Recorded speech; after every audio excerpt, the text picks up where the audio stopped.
Everest's point of view. Ano na naman bang nakain mo't naisipan mong mag-apartment? Kung tutuusin kayang-kaya mong bumili ng sariling bahay at lupa eh. Kunot noong tanong sa akin ni Sandy, ang matalik kong kaibigan. Alam mo namang hindi ako marunong pumirmi sa isang bahay. Kung bibili ako ng sariling bahay at lupa, paano kung maisipan ko na namang lumipat? Sagot ko. Nagsasayang ka lang ng pera sa ginagawa mo be. Giit niya. Palibhasa kasi marami kang pera at hindi mo na alam kung saan mo gagastusin ang mga iyan. Natatawang singhal pa niya. Hindi ko na lang napigilang mapailing dahil sa sinabi niya. Hindi na ako nagsalita at nagpatuloy na lang sa paglalakad. Bit-bit ang aking mga maleta. Wala namang ibang nagawa si Sandy kung hindi ang sumunod sa akin dahil sa kanya ako humingi ng tulong sa paglilipat ko ng mga gamit ngayong araw. Alam ko namang may punto ang sinasabi ng kaibigan ko. Pero sadyang may ugali lang ako na kapag naisipan kong lumipat ng bahay, ay lumilipat na lang talaga ako. To be honest, pang-5 apartment ko na ito ngayong taon. Mabilis akong mabore sa mga lugar na tinitirhan ko. Malaking factor din kung pangit pakisamahan ang mga nagiging kapitbahay ko. Ito na ba yun? Nakangiwing tanong ni Sandy nang tumigil kami sa harap ng isang pinto. Siguraduhin mo lang na maganda to ah. Kapag hindi to swak sa panlasa ko, kakalad ka rin kitang paalis dito. Nagbabantang sabi pa niya. Napairap na lang ako dahil sa sinabi niya. Hindi naman ikaw ang titira dito at magbabayad ah. Giit ko. Kapal mo naman para maghangad ng maganda at maayos sa bahay para sa akin. Natatawang giit ko pa. Kahit pa. Ang ganda-ganda at ang yaman-yaman mo para tumira sa mga bahay na walang kaklas-klas. Angle niya pa sa akin. Wala nang ang boyfriend, pangit pang bahay mo? I know! Dagdag na biro pa niya. Sunod-sunod akong napailing bago marahang binuksan ng pinto at nagpatuloy na kaming magkaibigan sa pagpasok. Ako ang pumili ng unit na ito kaya naman sigurado kong maganda to. Bukod ron ay kumpleto na rin sa mga gamit ang apartment na ito.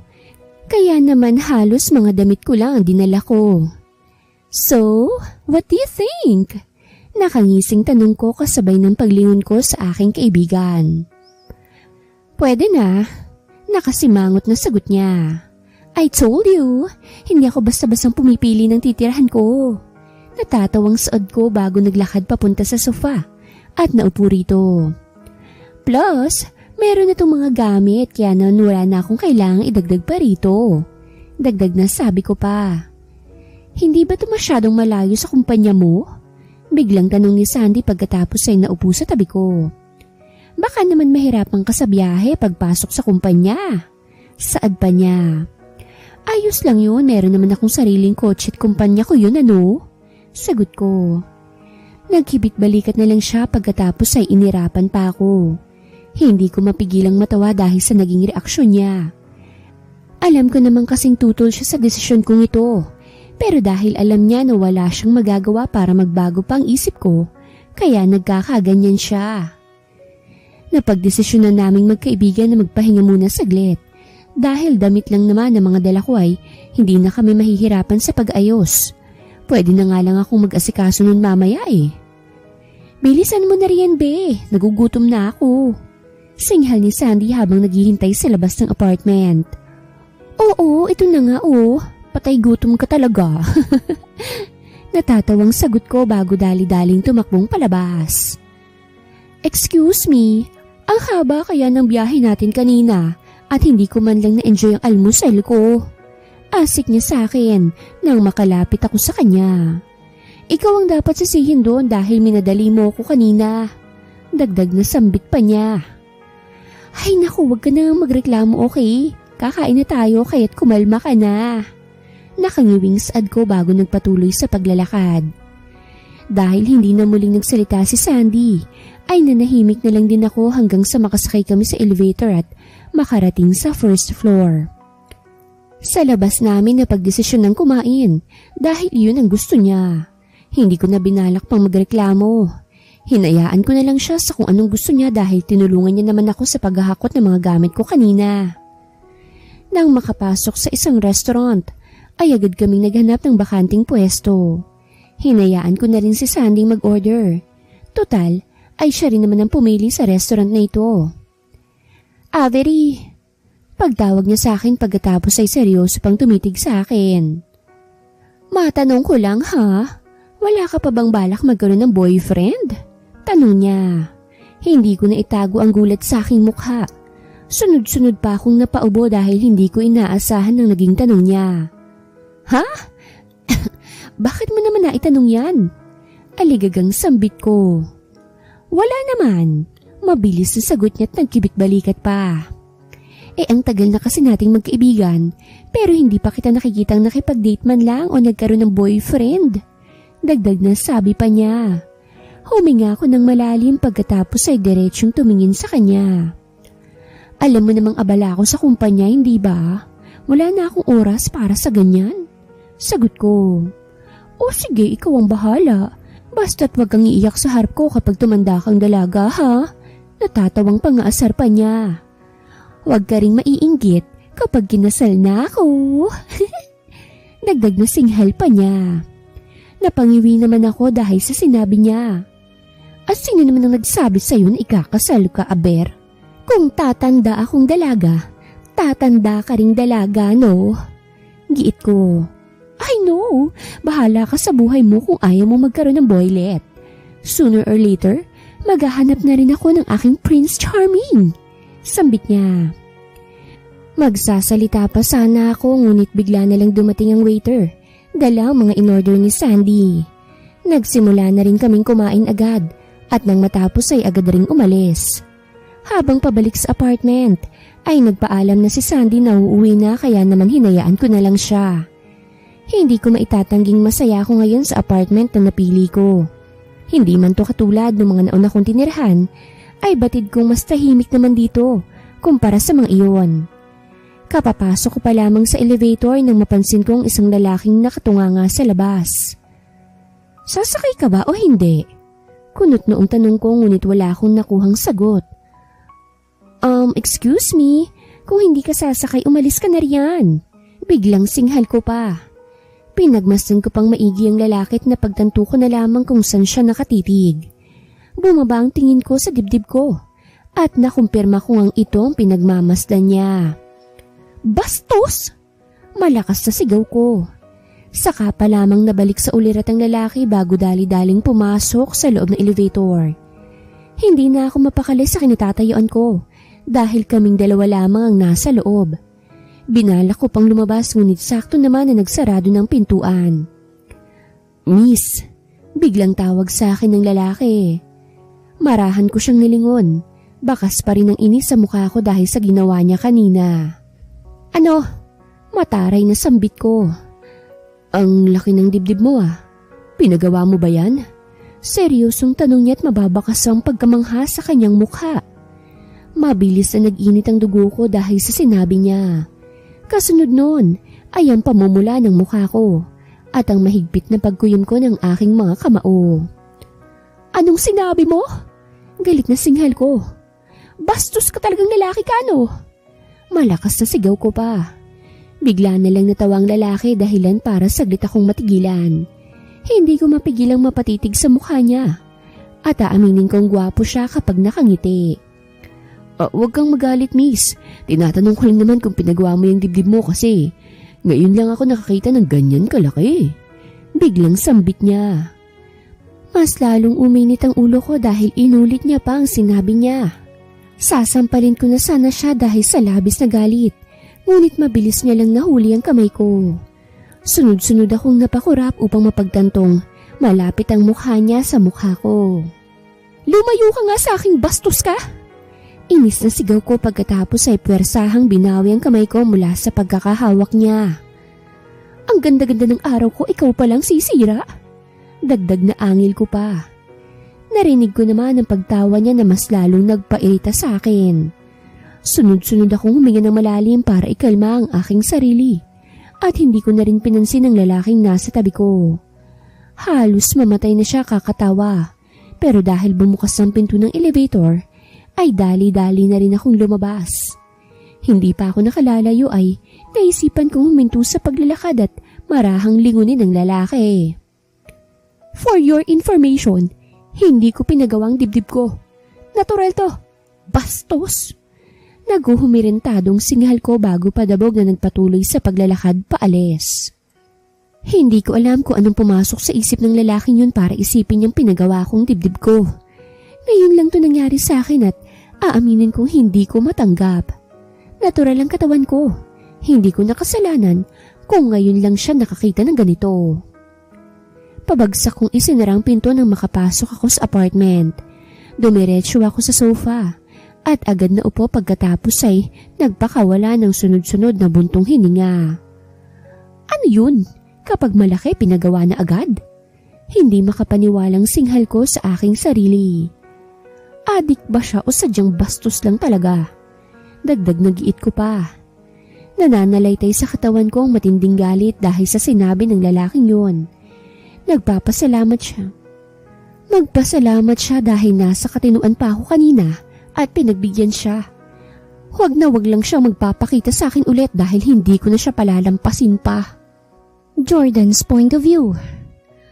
Hanggang ngayon ay hindi pa rin nawawala sa isip ko ang babaeng nakasabay ko sa elevator ng isang araw. Hindi ko maitatangging maganda siya. Ang problema lang ay hindi magandang nasabi ko sa kanya nung araw na iyon.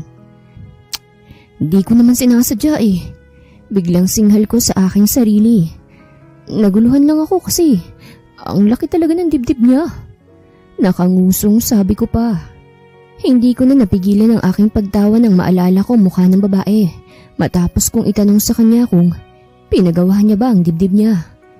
Ngayon lang naman talaga ako nakakita ng ganun kalaking dibdib. Kaya't hindi ko na iwasang magtaka.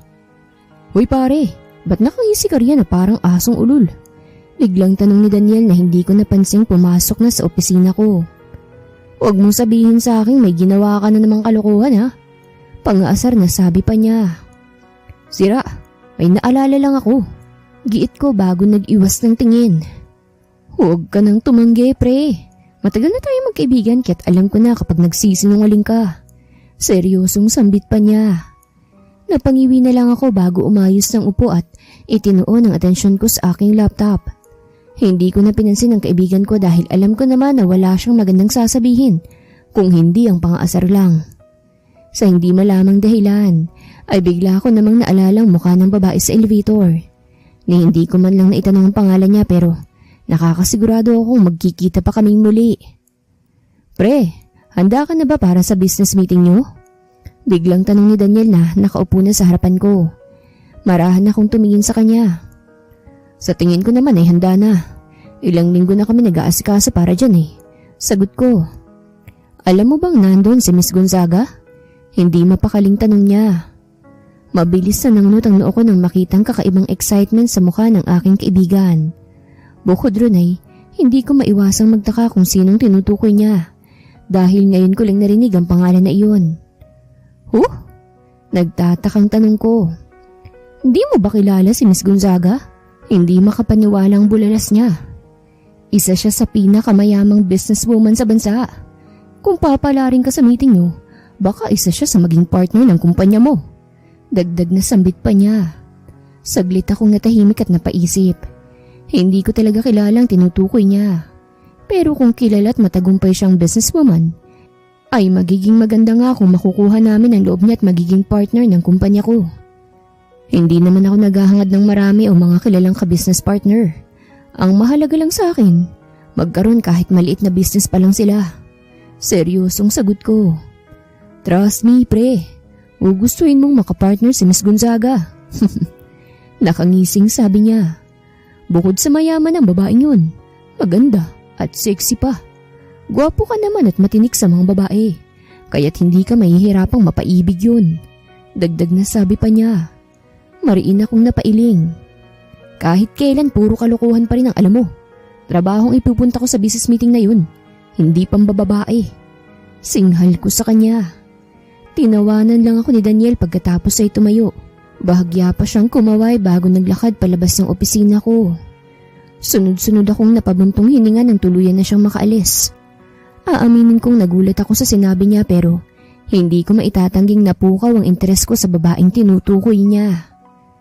Miss Gonzaga, Wala sa sariling bulong ko bago ibinalik ang atensyon sa aking laptop. Pinilit ko na lang na mag-focus sa trabaho, ngunit ayaw makisama ng isip ko. Hindi pa rin nawawala sa isip ko ang babae sa elevator. At ngayon ay sumabay pa itong si Miss Gonzaga. Dahilan para mas lalo akong hindi makapag-focus sa ginagawa ko. Nagpakawala ko ng mahaba't malalim na buntong hininga bago mariing napapikit at napasabunot sa aking buhok. Focus, Jordan. Wala kang matatapos na trabaho niyan. Reklamo ko sa aking sarili. Sa kabila nun ay nabigo ako makapag-focus sa ginagawa ko. Kaya naman napagdesisyonan ko na lang na umalis. Maaga pa't wala ako sa mood para mamasyal kaya naman napagdesisyonan ko na lang na umuwi sa apartment. Nasa labas pa lang ako inaaninag ko na agad yung babaeng nakasabay ko sa elevator nung nakaraan. Hindi ko maiwasang mapatitig sa kanya dahil kahit malayo ay masasabi kong nangingibabaw ang ganda niya. Nagpatuloy lang ako sa paglalakad. Umaasang hindi niya ako mapapansin pero nagkamali ako.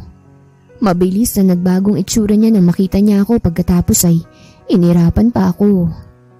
Ikaw na naman? Inis na singhal niya. Bakit ba sa tuwing magandang araw ako, lagi ka nalang sumusulpot? Reklamo pa niya. Napakamot ako sa aking batok. Ano bang pinagsasasabi mo, miss?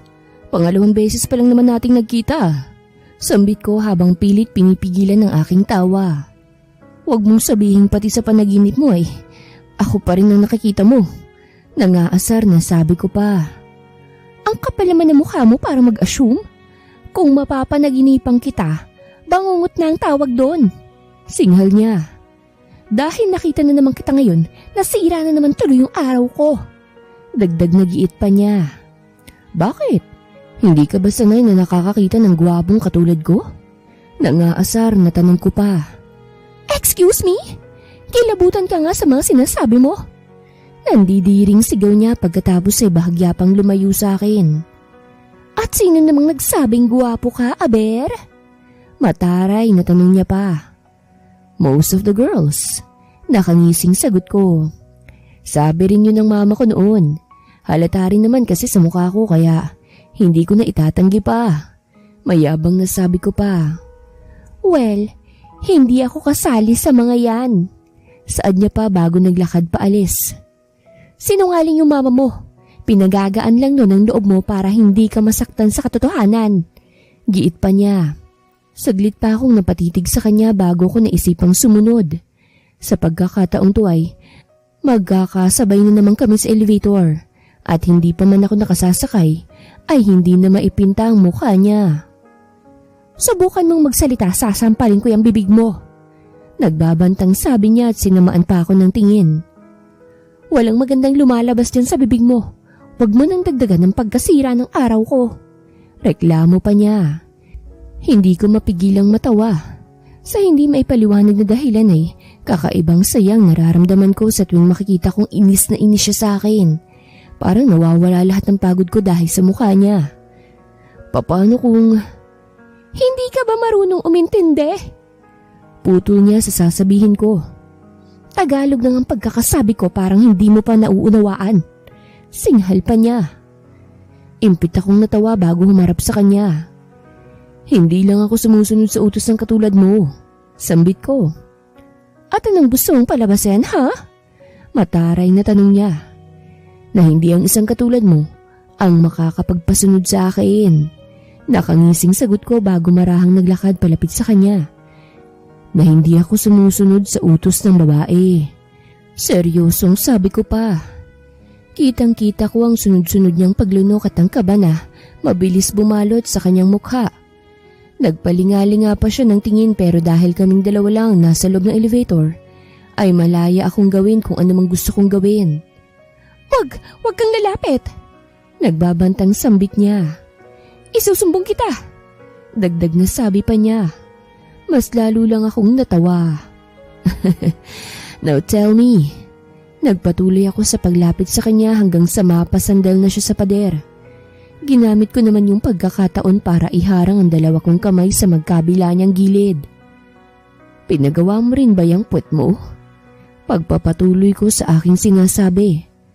Mabilis na namulang mukha ng babaeng nasa aking harapan. Batid kong dahil sa matinding galit yon. Napahalakak naman ako ng tawa dahil sa hindi maipintang mukha niya, kasabay ng paglayo ko sa kanya. Ang bastos mo talaga! Malakas na sigaw niya sa akin, ngunit hindi ko siya pinansin dahil abala ako sa pagtawa. Nagulat na lang ako nang tumayo siya sa harapan ko, kaya naman wala akong ibang nagawa kung hindi ang pigilan ng pagtawa ko. Halos umusok ang ilong niya dahil sa galit habang diretsyong nakatitig sa akin. Look, I'm just kidding. Biglang sambit ko. Kidding? Sang parte ka naman nagbibiro doon? Hindi mo ba alam na kabastusan na yung mga sinasabi mo? Nanggagalaiting singhal niya. Wala ka bang pinag-aralan o sadyang lumaki ka lang na walang galang? Iritableng saad pa niya. Okay, I'm sorry. Paumanhin ko. Sorry mo yung mukha mo. Malakas na sigaw niya. Pagkatapos ay agad nang tumalikod. Ang ganda-ganda ko para magpaka-stress sa isang katulad mo. Mahinang bulong pa niya. Magsasalita pa sana ako ngunit sakto namang bumukas na ang pinto ng elevator. Naunang maglakad ang babae palabas at wala naman akong ibang nagawa kung hindi ang sumunod sa kanya. Hindi ko alam kung saan siya pupunta pero nandito ang apartment ko. Mabilis na nangunot ang noo ko nang biglang humintong babae na nasa aking harapan. Dahilan para mapatigil din ako sa paglalakad. Maya-maya pa ay marahan siyang humarap sa akin na mas lalong naging dahilan ng pagtataka ko. Huli na bago ko mapagtanto ang ginawa niya. Hindi ko na nagawang umiwas dahil mabilis na tumama ang paa niya sa pagitan ng hita ko. Agad akong napaluhod at halos mamilipit sa matinding sakit dahil sa ginawa niya. Bagay lang sa'yo yan. Mabaog ka sana at hindi na magkaroon ng anak. Manyakis! Singhal ng babae bago dali-daling naglakad paalis. Hindi ko na nagawang magsalita. Para akong mauubusan ng hangin dahil sa matinding sakit na nararamdaman ko. Sino ba namang matinong babae ang may isipang sipain ng mahiwagang bola ng mga lalaki? Buisit kang babae ka! Nahihirapang sambit ko. Kapag nabasag tong mga itlog ko, babalikan talaga kita. Dagdag na sabi ko pa. Hindi ko alam kung gaano ako katagal na namimilipit sa sakit sa sahig. Hindi ko na pinilit ang sarili ko at hinayaan ko na lang na bahagyang mawala ang sakit na nararamdaman ko. Bago ako marahang tumayo at naglakad papunta sa apartment ko. Sa lakas ng pagkakasipa niya sa akin, hindi ko masigurado kung buo pa ba tong mga itlog ko. Avery's point of view. Hindi ko alam kung ano bang trip ng lalaking yun. Akala ba niya nakakatuwa ang mga sinasabi niya? Naghihimutok na sambit ko. Maganda na sana ang linggong to eh. Sinira lang ng hinayupak na yon. Inis na sabi ko pa. Mariin akong napailing habang abala ko sa pag-aayos sa mga pinamili ko. Sa mga nakalipas na araw ay iniiwasan ko talagang makasalubong ang kumag na lalaking yon. Matapos ang ginawa ko sa patutoy niya. Sigurado akong nanggagalaiti yun sa galit. Bigla akong napangiwi. Bagay lang yun sa kanya dahil bastos siya. Sambit ko. Ipinagpatuloy ko na lang ang ginagawa ko at pinilit alisin sa isip ko ang lalaking yun. Ni hindi ko man lang alam ang pangalan niya. Pero ganito kagrabe na niya akong buwisitin. Day off ko naman ngayon at mahabang oras ko para magkutingting ng kung ano-ano sa apartment ko. Bukod ron ay noong nakarang araw ko pa gustong-gustong mamili ng ilang gamit para magkaroon ng disenyong paligid ko. Mabilis na nagsalubong ang mga kilay ko nang makarinig ako ng sunod-sunod na katok mula sa pinto. Wala naman akong inaasahang bisita ngayong araw dahil sa busy rin si Sandy. Kahit nagdadalawang isip ay wala akong ibang nagawa kung hindi ang maglakad palapit sa pinto para buksan to. What do you want? Mataray na tanong ko nang makitang mukha ng isang pamilyar na lalaki. Hanggang dito ba naman sinusundan mo pa ako para sirain lang yung araw ko? Inis na sambit ko pa. Ang dami mo namang sinabi. Nakangiwing angil niya. May package na dumating at para sa'yo to. Ang problema dun iniwan sa harapan ng apartment ko. Dagdag na sabi pa niya. Mabilis akong nabalot ng kahihiyan. Sa isip-isip ko'y nabatukan ko ng sarili ko dahil sa inasal ko. Pilit akong napangiti habang kumakamot sa aking batok. Ah, okay. Nahihiyang saad ko. Salamat. Sambit ko pa. At sino namang nagsabi sa'yong ibibigay ko sa'yo? Umukit ang mapang-asar na ngisi sa kanyang mukha. Matapos mo kong tarayan? Humagalpak siya ng tawa habang inimemuestra sa harapan ko ang box na hawak niya. Baka nakakalimutan mo na ang ginawa mong pagsipa sa alaga ko nung nakaraan. Nagbabantang sabi pa niya. Namewang ako sa harapan niya at diretso siyang tinitigan. Ibibigay mo ba yan? O magtatangahan tayong dalawa rito? Wala akong oras para makipagbiruan sa'yo kung sino ka man ha? Seryosong saad ko. Bakit ba ang init lagi ng ulo mo sa akin? Hindi makapaniwalang tanong niya. Maganda ka nga. May pagka-Amazona ka naman. Singhal pa niya. Bahagya akong natigilan dahil kahit ako ay hindi ko rin alam ang isasagot sa tanong niya. Mabilis akong napatalikod at dali-daling sinarang pinto. Bigla na lang kasing nagkarombola ang dibdib ko dahil sa kakaibang bilis ng tibok ng puso ko. Napasapo ako sa dibdib ko habang pilit sinusubukang ikalma ang aking sarili. Muling kumatok ang lalaki sa pinto. Nagdadalawang isip pa kung pagbubuksan ko ulit siya. Pero kabastusan naman kung hindi ko gagawin yon. Ito ng package mo. Walang buhay na sambit niya. Ni hindi man lang siya nakatingin sa akin dahilan para magtaka ko. Sa susunod sabihan mo ang mga nagdi-deliver sa'yo ng tamang pinto ng apartment mo. Bilin pa niya bago naglakad pa alis. Naiwan akong nakamaang at tulala sa kawalan habang pilit iniisip kung anong nangyari. Hindi ko alam kung gaano katagal akong nakatunganga sa pinto. Pero nabalik ako sa ulirat nang biglang may tumapik sa balikat ko. Ano namang ginagawa mo riyan? May nangyari ba? Kunot noong tanong ni Sandy habang sinusuri ang buong katawan ko. Kanina ka pang nakatunganga riyan ah. Hindi ka ba papasok? Nagtatakang sambit pa niya. Mariin akong napailing bago dali-daling pumasok sa loob. Hindi ko inaasahan ang pagdating ni Sandy ngayon. At dahil nahuli niya akong parang tanga kanina sa may pinto, ay sigurado akong uulanin ako ng mga tanong mula sa kanya. Baka gusto mong sagutin ang mga tanong ko. Nakangiwing singhal ni Sandy na nakasunod na pala sa akin. Ano kasi? Hindi ko alam kung bakit nauutal ako. Gusto kong magsalita pero walang lumalabas sa bibig ko. Ayaw rin gumana ng utak ko kaya't hindi ako makapag-isip ng dahilan. Basta, tarantang sambit ko. Kitang-kita kong paniningkit ng mga mata ni Sandy habang diretsyang nakatitig sa akin. Nabalot ako ng kaba. Alam ko kasing may napapansin siyang kakaiba sa akin at gusto niyang alamin kung ano yon. Anyways, huminga siya ng malalim bago naupo sa sofa na malapit sa kanya. Sa isang araw ng meeting mo kasamang iba pang mga businessman and businesswoman, handa ka na ba? Seryosong tanong niya. Nakahinga ko ng maluwag nang mabaling ang atensyon niya sa ibang pag-uusapan. Mabuti na lang nabanggit niya ang tungkol sa meeting na yon dahil aaminin kong nawala na sa isip kong bagay na yon. Bahagya akong ngumiti. Oo, nakaredy na ako. Wala naman akong ibang gagawin doon kung hindi ang makipag-usap sa kung kani-kanino lang. Sagot ko. Hindi ko nga alam kung pupunta pa ako o hindi eh. Makikipagplastikan lang naman ako doon. Dagdag na sabi ko pa. Good. Huwag ka na mag-inarte. Kailangan naroon ka para malaman mo mga pagbabago sa industriya, no? Giit niya. Galing ako sa kumpanya mo kanina eh. Hindi ko alam na nag-day off ka pala. Sambit niyang muli. Oo, bala ko kasing mag-ayos ng ilang mga gamit dito. Maglalagay ako ng decorations para naman magkaroon ng buhay dito. Sagot ko. Sunod-sunod siyang napatango.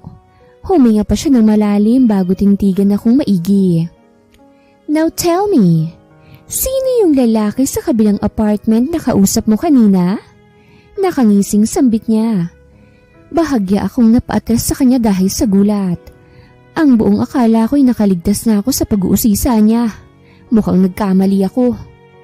Hindi ko naman kilalang lalaking yun. Aligagang sagot ko. Dinala niya lang yung package ko kasi nagkamali ang deliver ng pinto na pinag-iwanan. Paliwanag ko pa. Hindi na ako mapakali sa pwesto ko habang pinagmamasdan ko ang kaibigan ko. Matagal na kaming magkakilala, kaya naman kilalang kilala na namin ang isa't isa. Sa itsura ni Sandy ngayon, sigurado kong hindi siya kumbinsido sa naging sagot ko. At alam ko ring alam niyang hindi ako nagsasabi ng totoo sa kanya ngayon. Sunod-sunod akong napalunok. Para akong nililiti sa mga sandaling to dahil sa labis na kabang nararamdaman ko. Mabuti na lang at biglang nagring ang cellphone ni Sandy. Doon na tuon ang atensyon niya kaya naman nakahinga ako ng maluwag. Shucks! Buti na lang! Mahinang bulong ko habang pinanonood ang paglayo ng kaibigan ko. Hinayaan ko na muna si Sandy na makipag-usap sa cellphone niya. Inabala ko na lang ang aking sarili sa paghahanda ng merienda naming dalawa at pag-aayos ng ilang gamit na naiwan ko kanina. Sa hindi malamang dahilan ay bigla nilang pumasok sa isip ko ang mukha ng lalaking kumag na yon. Pinilit ko pang iwaksi yun sa aking isipan ngunit nabigo ako. Oo, aaminin kong gwapo siya. Maganda rin ang pangangatawan niya. Ang problema lang ay mayabang at bastos na ugali niya. Naiisip ko pa lang ang mga ginawa niya at sinabi niya sa akin ay kumukulo na naman ang dugo ko. Bigla na lang akong napakagat sa aking labi nang makaramdam ako ng kakaiba sa aking dibdib.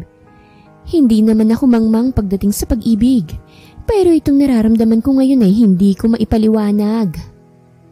Jordan's point of view. Ilang araw ko nang hindi nakikita ang babae sa kabilang apartment. Hindi naman sa hinahanap-hanap ko siya pero parang gano'n na nga. Para bang hindi kumpletong araw ko dahil hindi ko nakikitang maganda niyang mukha. Ito ang unang beses na nakaramdam ako ng ganito at alam ko kung anong ibig sabihin nito. Nung unang araw pa lang na nakita kong babaeng yun ay nakaramdam na ako ng kakaiba. Sinubukan kong pigilan pero nabigo ako. Kaya ngayon ay para akong mababaliw sa kakaisip sa kanya. Uy pre! Malakas na pagtawag sa akin ni Daniel. Ang lalim na naman ang iniisip mo. Kanina pa kitang tinatawag, uy. Dagdag na singhal pa niya nang makalapit siya sa akin. Pasensya na. Tanging nasabi ko bago bumaling ng tingin sa kanya. May kailangan ka ba? Kunot noong tanong ko pa.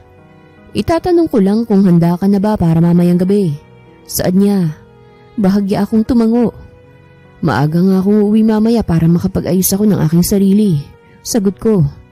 Nakakahiya naman kung mukha akong kawawa na pupunta ron. Tapos, halos lahat ng bisita mga mayayaman. Natatawang sabi ko pa. Mabuti naman kung ganun. Sambit niya. Nabalitaan ko kasi natuloy nga ang pag-attend ni Miss Gonzaga sa meeting. Hindi ka maaaring mapahiya at magkamali para maging maganda naman ang tingin niya sa'yo. Dagdag na sabi pa niya. Hindi ko tuloy maiwasang maintriga kung sino ba talaga ang Miss Gonzaga na tinutukoy niya. Ayon kay Daniel, ay kilalang businesswoman yon, pero hindi naman siya pamilyar sa akin. Sa bagay, bago pa lang naman ako sa industriya at iilan pa lang naman ang kilala ko. Magiging malaking tulong para sa kumpanya mo kung makukuha mong tiwala niya, Jordan. Seryosong sabi ni Daniel. Ganun siya kakilala at halos lahat ay gugustuhin makapartner ang kumpanya niya. Dagdag na sabi pa niya. Tumango lang ako bilang tugon habang ang isip ko'y naglalakbay patungkol sa Miss Gonzaga na binabanggit niya. Ni hindi ko nga napansin ang pag-alis ng kaibigan ko, pati na rin ang oras na ang bilis lumipas. Wala akong ibang ginawa kung hindi ang mag-search sa internet tungkol sa Miss Gonzaga na yun. Ngunit ko konti lamang ang nahanap ko. Kahit nga isang litrato wala akong makita. Nang mapansin kong malapit ng dumilim sa labas ay napagdesisyonan ko na rin ang umuwi. Hindi naman ako excited para sa meeting mamaya. Gusto ko lang na maging maayos at presentable ang itsura ko pagdating doon. Isa pa, halos mga matatagumpay at kilalang tao ang makakasalamuha ko roon. Ayoko naman na maging mababa ang tingin nila sa akin. Katatapos ko lang magdamit nang biglang magring ang cellphone ko. Dali-dali akong lumapit sa kama para kunin to at sagutin kung sinong tumatawag. Hello? Sambit ko. Asan ka na? Papunta ka na ba sa venue? Tanong ni Daniel mula sa kabilang linya. Katatapos ko lang magbihis. Paalis na rin ako maya-maya. Sagot ko. Okay, good. Papunta na ako kaya't hintayin na lang kita ron ha. Sambit niya bago ibinaba ang tawag. Napailing na lang ako habang nakatitig sa cellphone ko. Sa aming dalawa ni Daniel, Siya ang seryoso pagdating sa mga business. Mas nauna siyang nagtayo ng kumpanya kaysa sa akin at mas marami rin siyang nalalaman.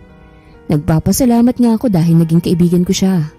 Malaki kasing naging tulong niya sa akin noong mga panahong nagsisimula pa lamang ako. Saglit kong pinagmasdan ang aking sarili sa harapan ng salamin. Nang makontento ay saka naman ako lumabas ng apartment ko at dumiretso sa baba.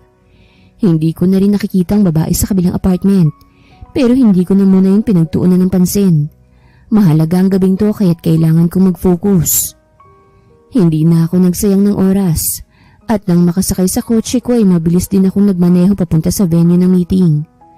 Kung tutuusin ay parang hindi nga ito meeting. Para itong isang party. Hindi naman yun kalayuan mula sa apartment ko kaya't ilang minuto lang din ang tinagal ng biyahe ko. What took you so long? Bungad na tanong sa akin ni Daniel nang makababa ako ng kotse. Bahagya pa akong nagulat. Ang akala ko ba hintayin mo na lang ako sa loob? Kunot noong tanong ko. Kadarating ko lang din dahil na traffic ako. Sakto naman na nakita kong pagdating ng kotse mo. Sagot niya. I see, halika na, pumasok na tayo. Sambit ko pa. Aaminin kong kinakabahan ako habang naglalakad kaming papasok.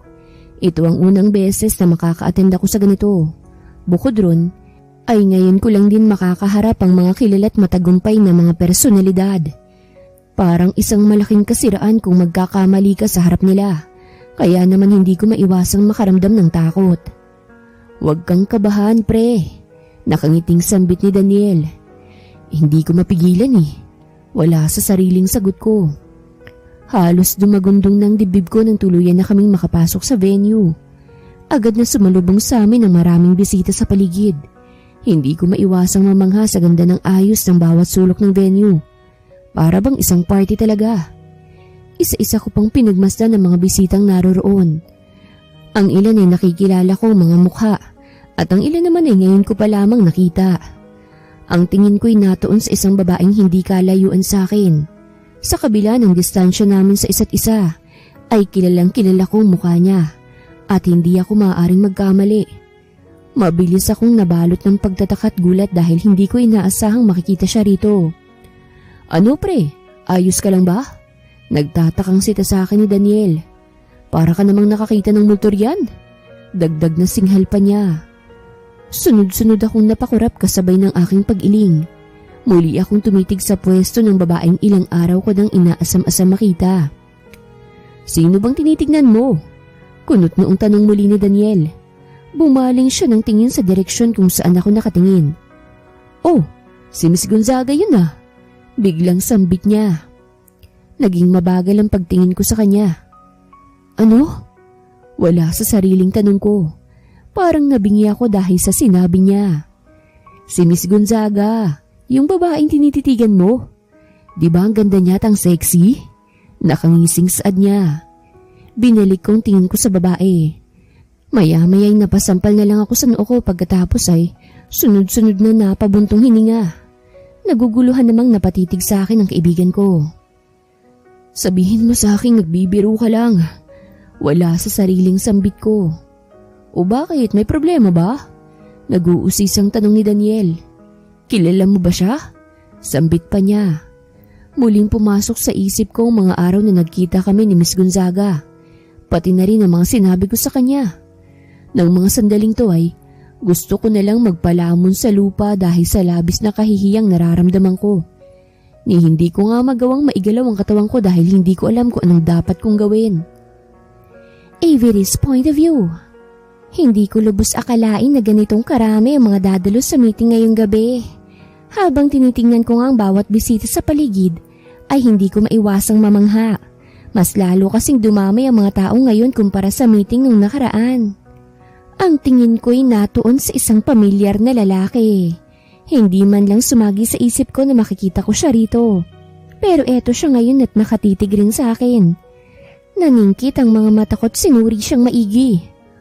Hoy, sino na naman yung tinititigan mo? Biglang sita sa akin ni Sandy. Akala ko ba tinatamad kang pumunta rito? Bakit parang naghahanap ka na ng lalaking matitipuhan mo? Natatawang tanong pa niya. Aligaga akong napabaling ng tingin sa kanya. Wala. Tarantang sagot ko. Sandy! Sandali, siya yung lalaki dun sa apartment mo nung isang araw, hindi ba? Gulat na bulalas niya. Napasapo na lang ako sa aking noo habang marahang umiiling. Iniiwasan ko ang maalala niya paulit ang tungkol sa bagay na yun. Pero mukhang bigo ako. Nanlaki na lang ang mga mata ko nang bigla akong hilahin ng kaibigan ko. Mabilis akong nataranta nang mapagtantong palapit na kami sa pwesto ng kumag na lalaking yon. Sinubukan ko pang magpumiglas ngunit wala na rin akong nagawa nang makalapit na kami. Hi, ako nga pala si Sandy. Nakangiting pakilala ng kaibigan ko. Bahagya pang nagulat ang lalaki sa aming harapan. Parang hindi niya inaasahan ang paglapit namin sa kanya. Ako naman si Jordan.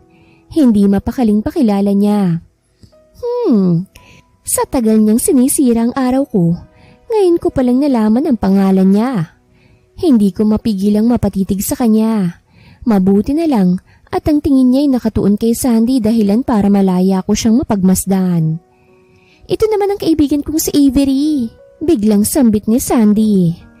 Bahagya pa akong nagulat bago pilit na napangiti. Hi, tipid na bati ko. Hindi ko inaasahang makikita kita rito Umiiling na sambit ni Jordan. Look, gusto ko lang humingi ng tawa dahil alam kong hindi naging maganda ang pagkikita natin noong mga nakaraan. Dagdag na sabi pa niya. Ang tingin ko'y nalipat sa kaibigan ko. Bakas ang matinding pagtataka sa mukha ni Sandy habang nakatitig na rin sa akin. Ilang beses na ba kayong nagkita? Nakangising sambit niya. Oo, magkatabi lang kasi ang apartment namin Saad naman ni Jordan. Pwede bang itiko mo yung bibig mo? Singhal ko sa kanya. Mabilis naman akong napatakip ng kamay sa bibig ko nang mapagtantong napalakas pala ang boses ko. Hindi mo na yun kailangang sabihin sa kanya, okay? Aligagang sambit ko. Hanggang ngayon ba naman mainit pa rin ang ulo mo sa akin? Natatawang sambit ni Jordan. Huwag ka nang magalit, masisira ang ganda mo. Kumindat pa siya pagkatapos ay ngumiti. Hindi na ako nagsalita at tinalikuran na lang sila. Alam kong uulanin ako ng tanong mamaya mula kay Sandy. At ang tanging gusto ko lang ngayon ay ang makaalis sa lugar na ito. Dali-dali akong naglakad paalis. Hindi ko alam kung saan ako pupunta pero dire-diretso lang ako sa paglalakad.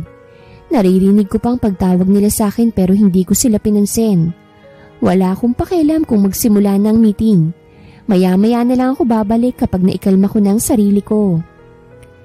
Nakarating ako sa likod ng bahagi ng venue. Ngayon ko lang nalaman na meron palang garden dito. Kahit madilim, masasabi kong magandang lugar na ito. Bahagya akong naupo sa isang bench at pinagmasdan ng kalangitan habang kinakalma ang aking sarili. Bakit ka umalis? Magsisimula ng meeting. Biglang tanong ni Jordan. Hindi ko napansin na sinundan pala niya ako. Naging mabagal ang paglingon ko sa kanya at agad siyang sinamaan ng tingin. Dahil naiirita ako sa'yo, sinira mong gabi ko. Angil ko sa kanya. I'm sorry. Nahihiyang sambit niya. Bahagya akong nagulat. Ang akala ko pagtitripan niya ako, katulad ng lagi niyang ginagawa. Pero iba ngayon. Hindi ko inaasahan na hihingi siya agad ng tawad sa akin. Napangiwi ako habang diretsyong nakatitig sa kanya. Kung inaakala mo na magbabagong isip ko para sa meeting mamaya, nagkakamali ka. Hindi ko hinahalo ang paglabas ng emosyon ko sa business. Sambit ko. Wala naman akong pakialam dun Gusto ko lang talagang humingi ng tawad. Saad niya. At first hindi talaga kita kilala. Wala akong kaalam-alam na isa ka pala sa mga kilala at tanyag na businesswoman sa bansa. Kanina ko lang nalaman na ikaw pala ang Miss Gonzaga na binabanggit sa akin ng aking kaibigan. Bahagya siyang napailing at napakamot pa sa kanyang batok.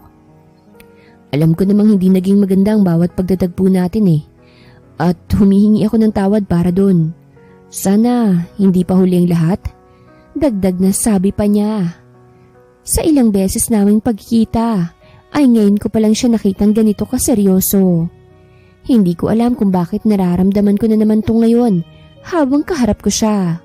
At kahit ilang beses kong piliting iwaksi yun, ay bigo ako. Huwag mo nang isipin yun, sambit ko.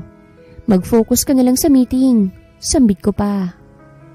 Nakita kong ilang beses niyang paghinga ng malalim. Hindi pa rin nawawalang inis ko sa kanya. Pero masasabi ko naman na kahit papano, nabawasan na yun ngayon. Magkasama na kami ni Jordan na bumalik sa venue. Ang meeting ay tungkol lamang sa mga proposal ng ibang business. At narito lang ako para maghanap ng maaaring alokin ng partnership. Wala akong balak makapag-usap sa iba. Kaya't hinayaan ko na lamang silang magsalita ng magsalita. Ilang beses ko ring nahuling nakatitig sa akin si Jordan. Pero hindi ko yun pinansin. Alam kong may kakaiba yung epekto sa sistema ko. Pero binabaliwala ko lang. Nang matapos ang meeting, ay agad na rin akong umalis. Naparami kasing inom ko ng alak at bahagya na rin akong nahihilo. Nahihirapan na nga rin akong maglakad papunta sa parking lot eh. Let me help you. Sambit ng isang lalaki at agad akong inalalayan. You don't have to. Sambit ko bago bumaling ng tingin sa kanya. Jordan!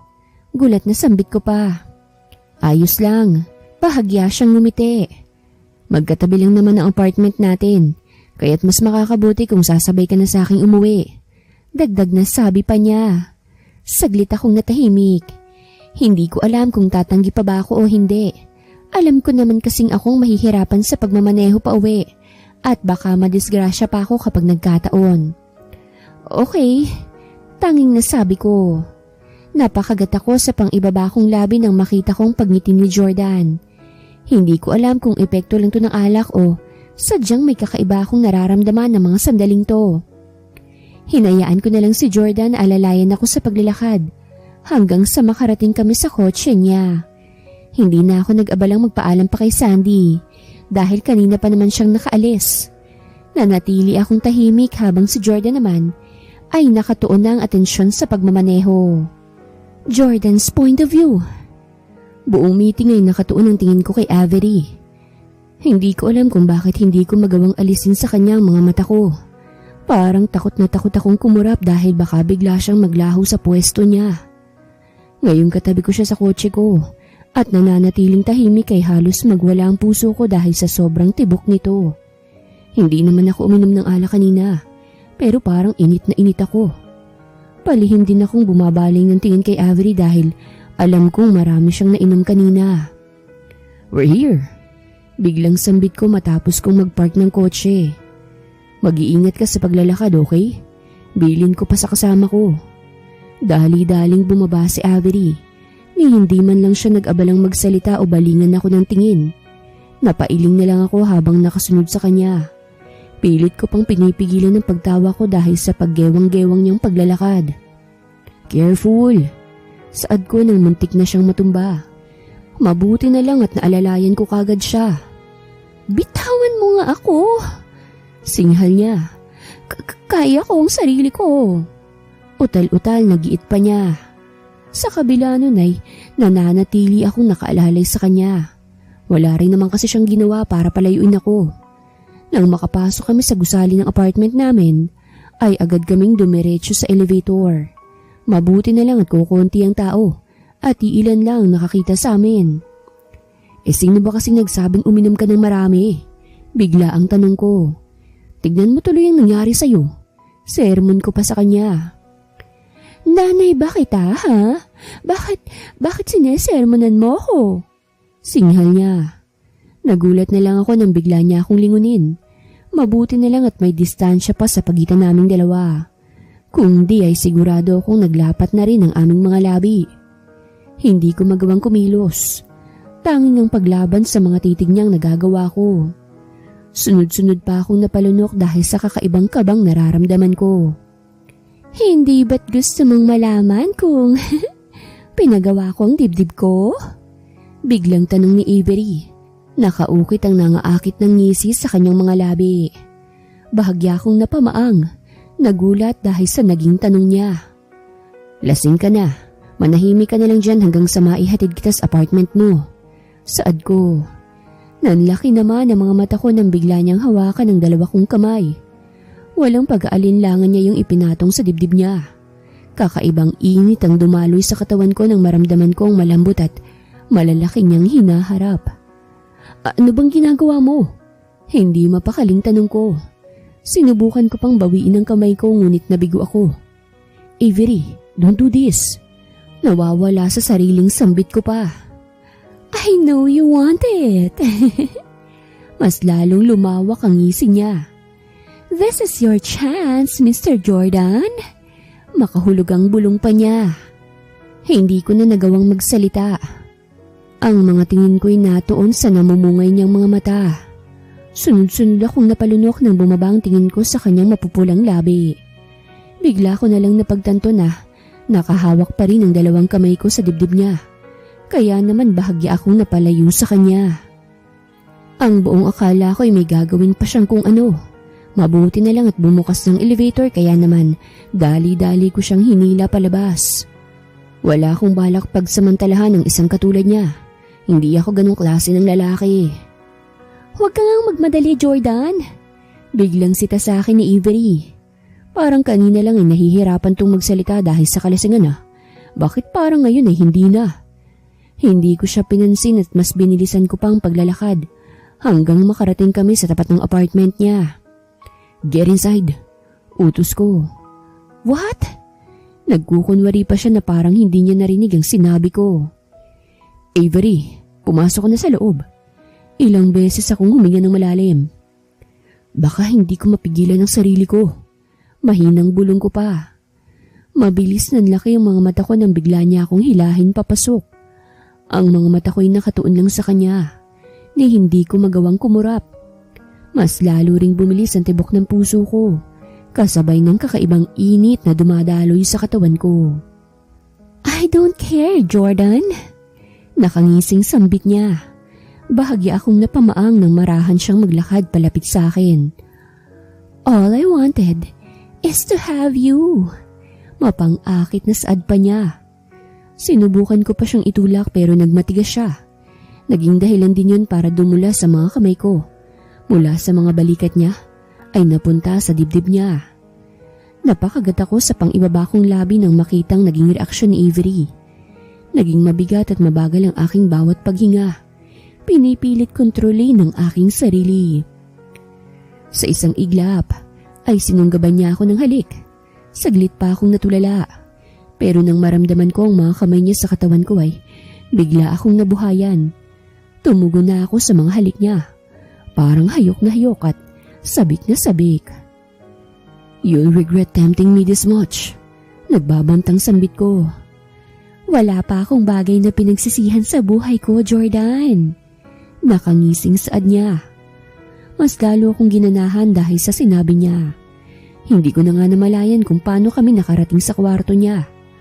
Walang pag-aalinlangan akong naghuwad sa harapan niya. Kitang-kita kong paglaki ng mga mata niya nang bumungad sa kanya ang galit na galit kong talong. Kahit ang sunod-sunod niyang paglunok ay napansin ko na. Ang laki! Hindi makapaniwalang sambit niya. Namewang ako sa harapan niya. Kung inaasahan mong makakatakas ka pa ngayon ay nagkakamali ka. Nakangising sabi ko. At sino naman ang nagsabi sa iyong tatakas ako? Sagot niya. Hindi ko na maiwasang mapatitig sa kanya nang magsimula siyang hubarin ang suot niya. Mas lalong umigting ang init na nararamdaman ko sa aking katawan. At anumang oras ay baka sunggaban ko na lang siya dahil hindi na ako makapaghintay. Marahan akong pumwesto sa ibabaw niya. At binigyan siya ng halik mula sa noo, papunta sa ilong at pisngi hanggang sa kanyang labi. Mabilis siyang napasabunod sa buhok ko, parang mas hinahapit pa ako palapit sa kanya. Bilisan mo na, Jordan. Hindi makahintay na singhal ni Avery. Hinihingal na rin siya habang hindi magkaintindihan kung saan babaling. Sabik ka na ba? Nangaasar na tanong ko.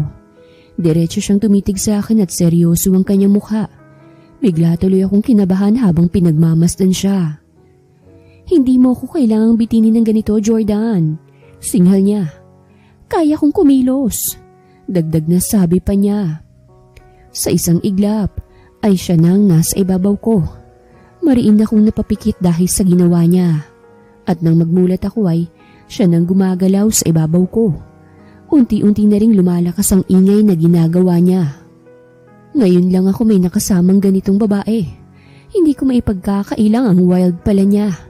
Hindi ko inaasahang may ganitong side ng pagkatao pala si Avery. Pero hindi ako nagsisisi dahil aaminin kong nag-e-enjoy ako ngayon.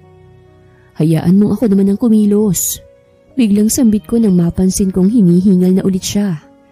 Galingan mo ha? Nakangising sambit niya. Hindi ko naman siya binigo. Mababa kasi yun sa lakas ng ingay na ginagawa niya. May pagkakataon na binibilisan ko ang pagkilos habang nasa ibabaw niya ako. At may pagkakataon naman na binabagalan ko. Hindi ko maipaliwanag ang epekto nun sa katawan ko pero unti-unti na akong nawawala sa katinuan. Iba't ibang posisyon ang sinubukan namin. Hindi ko maiwasang humanga kay Avery dahil hanggang ngayon ay hindi pa rin siya napapagod kahit marami siyang nainom na alak kanina. Hindi ko alam kung anong magiging reaksyon niya bukas pagkagising niya. Pero hindi ko na muna yun iisipin ngayon. Avery's point of view. Halos mapadaing ako nang bumalatay ang matinding sakit sa ulo ko nang magising ako. Naging mabagal ang pagmulat ko ng aking mga mata. Bahagya akong nakaramdam ng mabigat sa dibdib ko at para bang may tumutusok din na matigas na bagay sa likod ko.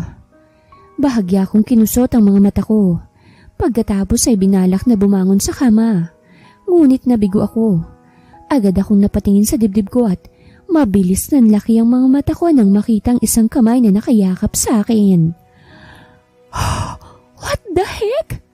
Naguguluhang bulalas ko. Naging mabagal ang pagtalikod ko para tignan kung sinong taong nasa likod ko. Jordan! Anong ginagawa mo rito? Malakas na sigaw ko. Anong ginawa mo sa akin? Bastos ka! Dagdag na singhal ko pa. Dahil sa lakas ng boses ko'y nagising na rin siya. Kumurap-kurap pa siya sa harap ko bago umupo sa kama at diretsyong tumitig sa akin. Ang aga mo namang nagising. Hindi ka ba napagod kagabi? Tanong niya. Mas lalong nanlaki ang mga mata ko at mabilis na sinilip ang katawan ko sa ilalim ng kumot. Bigla na lang pumasok sa isip ko nangyari sa aming dalawa kagabi. Napasapo ako sa aking bibig habang niyayakap ang sarili. Hindi ko siya maaaring sisihin. Malinaw na malinaw sa aking alaala na ako ang may kagustuhan nito. Sunod-sunod akong huminga ng malalim. Hindi ko maintindihan ang nararamdaman ko ng mga sandaling to. Parang sasabog ang dibdib ko dahil sa mabilis na tibok ng puso ko. Anyway, kailangan ko nang umalis. May kailangan pa akong ayusin sa kumpanya ko eh. Biglang paalam ni Jordan. Napatitig ako sa kanya. Mabilis nanlaki ang mga mata ko nang bigla siyang tumayo at tumambad sa akin ng hubad niyang katawan. Ano ba yan? Ba't wala kang damit? Hindi mapakaling sigaw ko. Mabilis akong nag-iwas ng tingin at ramdam ko ang init sa aking mukha. Bahagya siyang natawa. Ba't parang nahihiya ka pa? Nakita mo naman lahat to kagabi. Sambit niya. Kahit pa! Singhal ko dahilan para mas lalo siyang matawa. Nagsimula na siyang magdamit at nang matapos ay pumwesto siya sa harapan ko. Nagtataka akong napatitig sa kanya habang magkasalubong ang mga kilay ko. Yes, aaminin kong mas gwapo siyang tignan ngayon kahit kagigising pa lang niya may kakaibang epekto sa katawan ko ang itsura niya. Nakagat ko ang ibabang labi ko. Bigla ko na rin kasing naalalang ginawa namin kagabi at may nag-uudyok sa akin na sunggaban siya ngayon. Thank you, Avery. Nag-enjoy ako. Nakangiting sambit niya. Magsasalita pa lang sana ako nang bigla niyang halikan ang noo ko. Naiwan akong tulalat na kamaang sa kawalan nang umalis siya. Hindi ko magawang kumilos. Pinakiramdaman ko lang ang sarili ko. Kilig ba ang tawag dito? Hindi ko alam kung gaano akong katagal na nakatulala. Pero nang mabalik ako sa ulirat, ay dali-dali na rin akong nagsuot ng damit. Nagsimula na rin akong mag-ayos sa kwarto ko nang bigla akong makarinig ng sunod-sunod na katok mula sa pinto. Nagtataka akong lumapit at binuksan to. Ba't hindi ka nagre-reply sa mga text ko? Kahit sa tawag ko hindi ka sumasagot. Seryosong tanong ni Sandy bago dumiretso ng pasok sa apartment ko. Sorry, naparami ang inom ko kaya't diretso tulog na ako nang makauwi ako. Pagdadahilan ko na lang. Naningkit ang mga mata niya at inilibot ang tingin sa paligid. Nakita ko sa Jordan na lumabas mula rito ah. Huwag ka na magsinungaling. Biglang sabi niya. Hindi ko na itago ang gulat. Sunod-sunod pa akong napalunok habang nag-iisip ng maidadahilan ngunit nabigo ako. Parang nablangko ang isip ko ng mga sandaling to. May tinatanong kasi siya sa akin. Aligagang sambit ko. Bahagya siyang tumango. May tinanong at nag-iwan ng brief? Umukit ang nangaasar ng ngisi sa kanyang labi. Hindi mo ako maluloko, friend. Huwag ka nang magdahilan dyan. Dagdag na singhal pa niya.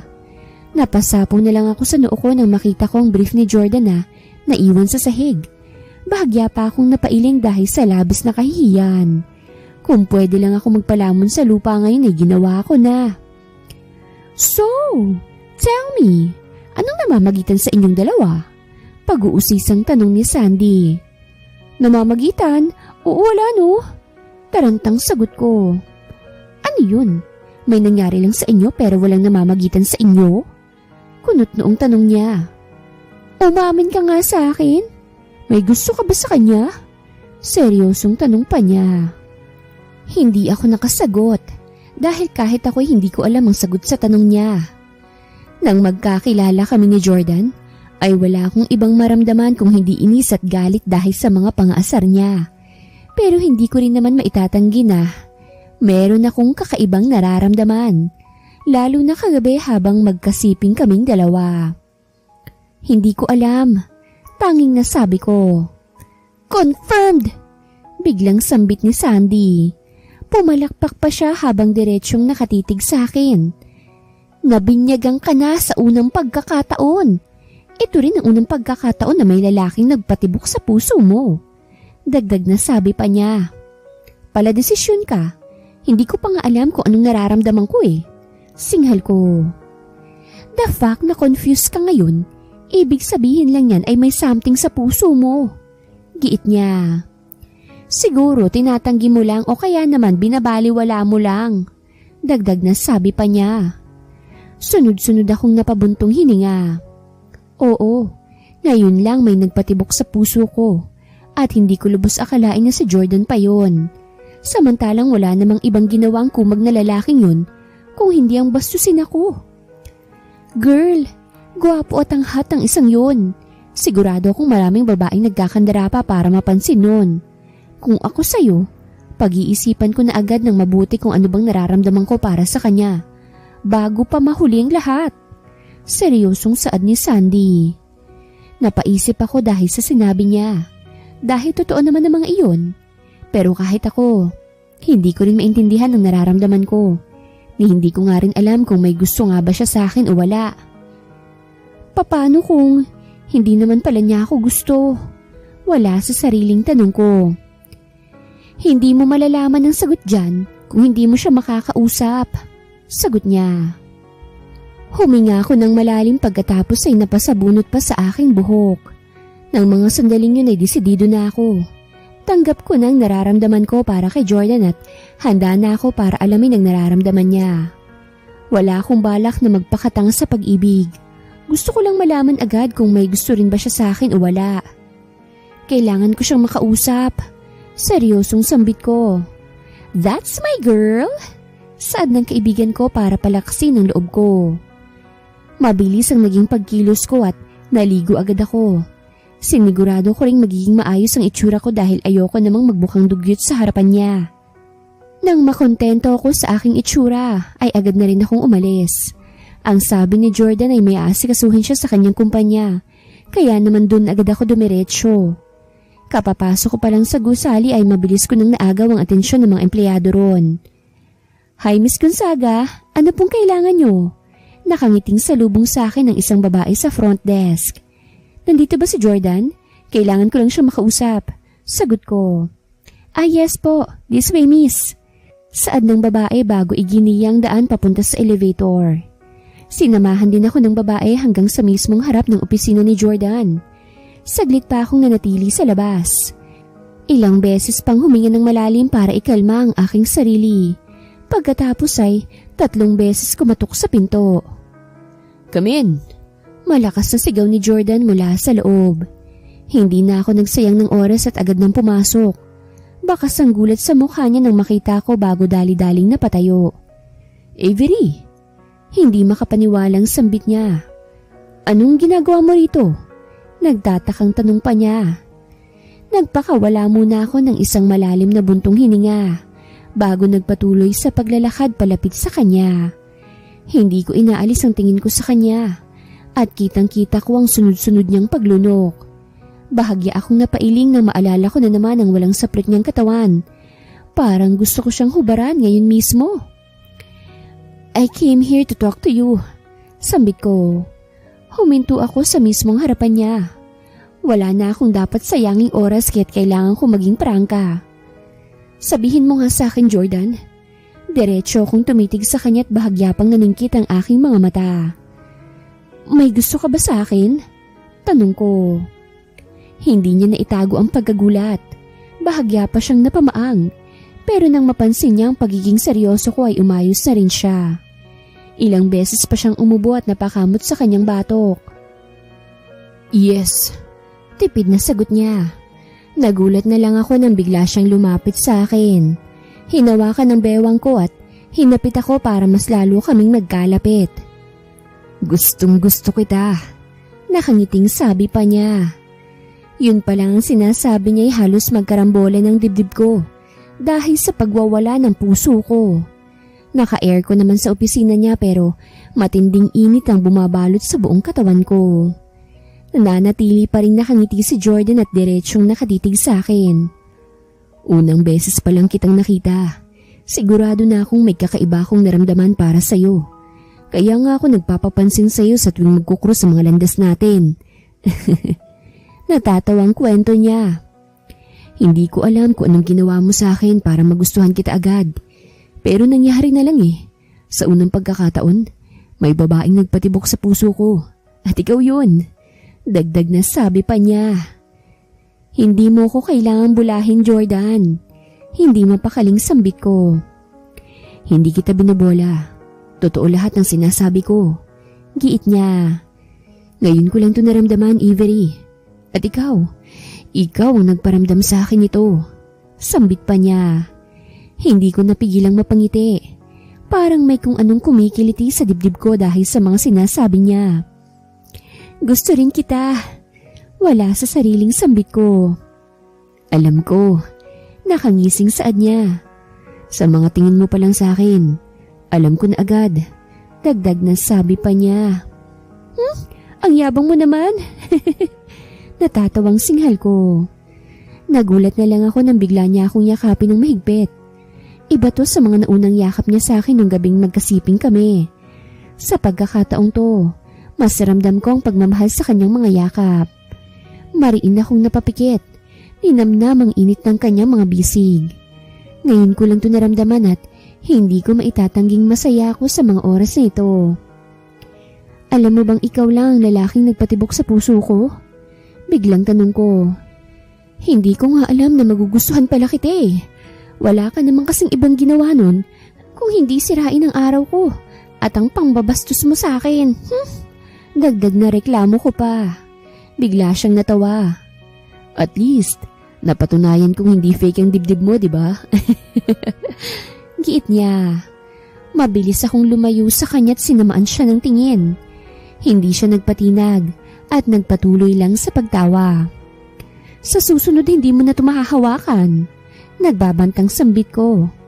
May susunod pa? Biglang nagliwanag ang mukha ni Jordan.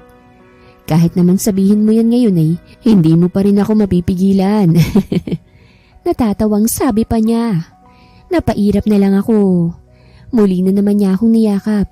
Pagkatapos ay hinalikan niya ang noo ko. Hindi ko alam kung bakit pero para sa akin ay merong kakaibang kilig na dulot sa katawan ko sa tuwing gagawin niya yon. I love you, Avery. I love you so much. Mahinang bulong niya. I love you too, Jordan. Nakangiting sagot ko. Marahan niyang inilapit ito ang unang beses na magmamahal ako. At kahit natatakot ako ay wala akong balak na sayangin ang pagkakataon na may lalaking magmamahal sa akin. Parang isang panaginip nga to para sa akin. Sino ba naman kasing mag-aakalang magkakagustuhan kaming dalawa? Samantalang puro bangayan naman ang naging simula namin. Ni hindi nga pumasok sa isip ko na magugustuhan niya ako. Yun pa kayang magugustuhan ko siya? Siguro, ganun talaga maglaro ang tadhana at ang pag-ibig. Ano man ang naging simula nyo, kung kayo talaga ang para sa isa't isa, ay kayo talaga. At wala tayong magagawa para pigilan yon. Wakas.